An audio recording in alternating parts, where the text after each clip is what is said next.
Do you remember bringing your new baby home? This is generally a time of joy. However, sometimes human brains don't make it easy. You already know about postpartum depression. In this podcast episode, I'd like to share with you a conversation about postpartum OCD. I have as my guest Jenna Overbaugh. Now, Jenna is an expert on OCD. She is a licensed professional counselor and a therapist with no CD. She's also generous to share her own personal story with postpartum OCD. In addition, Jenna is a masterful educator. You can listen to her podcast, All the Hard Things. Jenna also has a mom support group on Facebook called the Lake Country Moms of Wisconsin, and you are welcome to join. I'll leave links below so you can reach Jenna.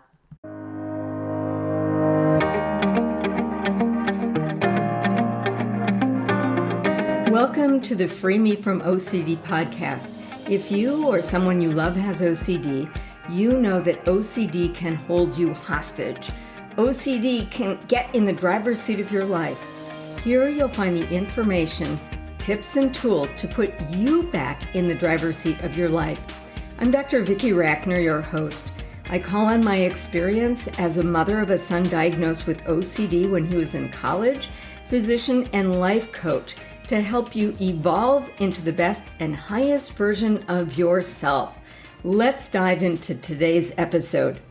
Well, welcome, Jenna. It's such a delight to have you here to talk about the taboo topic of postpartum OCD. Thank you so much. Yeah, it means a lot to me. So I'm really happy to be here. Can you tell us your story? Yeah, so I was always an anxious kid. I always, started out being very anxious around, new kids at school or, who am I going to sit with?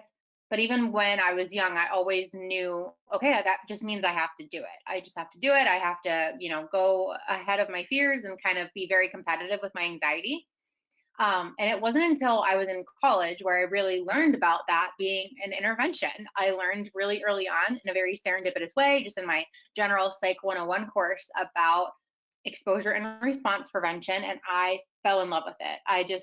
From that moment on, I was hooked. I wanted to learn everything about it, every single internship, research project, poster, like everything that I did, it had to be about exposure and response prevention or OCD and anxiety. And so I went on to study that and really specialize in it, hone in on it as much as I could, went to grad school, spent about 8 or 9 years in one of the very few residential facilities for OCD and anxiety recovery for adults. So I worked with some of the most debilitating cases of OCD and anxiety in the whole entire world and got, world-renowned training. It was really incredible. And now I work at NoCD. I'm a therapist at NoCD, but I'm also on the marketing team. I do a lot of social media content creation, just aimed at education and advocacy. But my personal story really comes in, never really thought that I had OCD, maybe some anxiety, as it generally goes for people. But I have my son, who's now 4.5. I had him back in 2018. And because I'd already been in the field for 10 years, I was very ignorant going into motherhood. Just, oh my gosh, like I would never let my husband do anything for me. I know better than to do that. I know better than to give into rituals like that. I'm good. In a way, thinking that I was kind of immune to it. And I had no idea what was coming my way, as most new moms don't know what's coming their way. And so, yeah, I remember my very first intrusive thought. It came in like a lightning bolt. Like it was very clear. It was very obvious to me. Like everything just like broke from that moment forward. I was in my bedroom with my husband. My son was like maybe 3 weeks old at that point. We were putting socks on him. And I remember I had the intrusive thought that what if I snapped his ankles?